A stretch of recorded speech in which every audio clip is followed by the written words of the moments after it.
Il faut aller beaucoup plus vite, précisément puisque vous évoquez les jeunes, protéger les jeunes, notamment permettre aux étudiants d'aller au bout de leurs études. Enfin, c'est la moindre des choses. Si je fais la remarque, c'est que certains annoncent d'ailleurs qu'ils n'iront pas au bout de leurs études. Non pas parce qu'ils ne sont pas compétents, non pas parce qu'ils n'aiment pas les études ou qu'ils ne travaillent pas, mais parce qu'ils n'ont plus les moyens, tout simplement. Il y a eu cette étude, par exemple, de StaffMe qui dit que 70%, vous saviez, j'imagine, hein, vous êtes prof à la fac, 70% des étudiants travaillent. Ils ont un petit boulot à côté. Évidemment, ces boulots se sont taris. C'est plus de la moitié de leurs revenus dans la plupart des cas.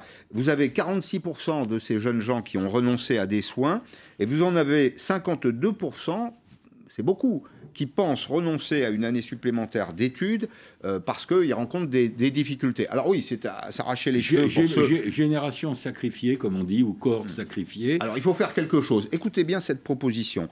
Jean-Baptiste Achard, qui est précisément le cofondateur de StaffMe, une société qui cherche des jobs pour les étudiants, propose la solution suivante pour les aider. Nous, chez StaffMe, on a pensé à une chose assez simple, une mesure de pouvoir d'achat pour les étudiants qui pourrait être mise en place par le gouvernement quasiment dès demain. Et cette mesure, elle serait réalisée par l'abaissement du seuil de la prime d'activité. Aujourd'hui, en France, la prime d'activité, elle n'est accessible qu'à partir de 945 € de revenus mensuels.